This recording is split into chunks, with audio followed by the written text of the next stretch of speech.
جان صاحب السلام علیکم. سب سے پہلی بات تو ہے آپ کی پوری پریس کانفرنس میں عمران خان صاحب کا نام ہی مسنگ تھا. پہلے تو میں مجھے ذرا ڈیفیکلٹی ہوئی کہ are you talking about Imran Khan, کیونکہ آپ نے پوری پریس کانفرنس میں ان کا آئی تھنک ڈیلیبریٹلی نام نہیں لیا آپ نے. دوسری بات یہ کہ آپ نے ان کو سیکیورٹی تھریٹ بھی قرار دیا, آپ نے اور بھی الفاظ ان کے لیے کہے, لیکن میں پاکستان کی تاریخ اٹھا کے دیکھوں تو فاطمہ جناح سے لے کے محترمہ بے نظیر بھٹو صاحبہ, ذوالفقار علی بھٹو, نواز شریف, مریم نواز, ان سب کو کبھی نہ کبھی کسی نہ کسی موقع کے اوپر سیکیورٹی تھریٹ, غدار اور یہ سارا کچھ کہا گیا.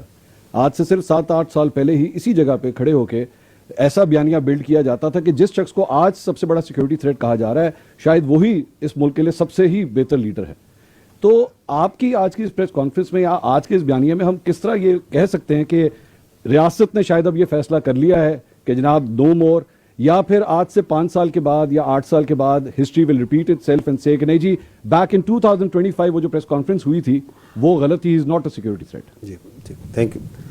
دیکھیں میں تھوڑا سا اگر آپ الاؤ کریں, I will beg to differ a little bit. I don't think کہ اگر آپ پاکستان کی تاریخ کو آبجیکٹیولی دیکھیں کہ اتنے واضح طریقے سے کبھی پاکستان کی فوج نے کسی شخص کے بارے میں یہ بیانیہ رکھا ہو اسی پوڈیم پہ. وہ آپ ایک سملیرٹیز نوشنلی تو کریٹ کرتے ہیں کہ ہم نے یہ کہا, یہ بات چیت ہم نے کبھی نہیں کسی کے بارے میں کی. And I think I am true once I say کہ not so clearly explicitly giving examples, giving objective proof کہ یہ کر رہا ہے, یہ کر رہا ہے, یہ کر رہا ہے, یہ کر رہا ہے. ٹھیک ہے, آپ کو یقیناً یہ احساس ضرور, اور وہ اس کے اندر آپ کے بہت سے جو سے ہمارے ساتھی ہوتے ہیں وہ شامل ہوتے ہیں جو یہ احساس دلواتے رہے کہ جی شاید اسٹیبلشمنٹ, جس کو آپ فوج کو اسٹیبلشمنٹ کہنا بڑا انٹرسٹنگ ورڈ ہے, جس کو آپ استعمال کرتے ہیں کہ شاید فوج کا جھکاؤ ادھر ہے, فوج کا جھکاؤ ادھر ہے, فوج ادھر کر رہی ہے. So I don't think once you say کہ اسی پوڈیم میں ہم یہ باتیں کرتے رہے, ہم نے کبھی یہ بات نہیں کی. We have come out very clearly because I think now there is a time that we need to, جو میں نے کہا نا بیر نقل, ہمیں بتانا پڑے گا کہ یہ جو بیانیہ چلا رہا ہے یہ کون ہے, اور جو یہ کام کر رہا ہے. آپ نے جو نام لیے جن لوگوں کے, ان میں سے کسی نے یہ کام نہیں کیا.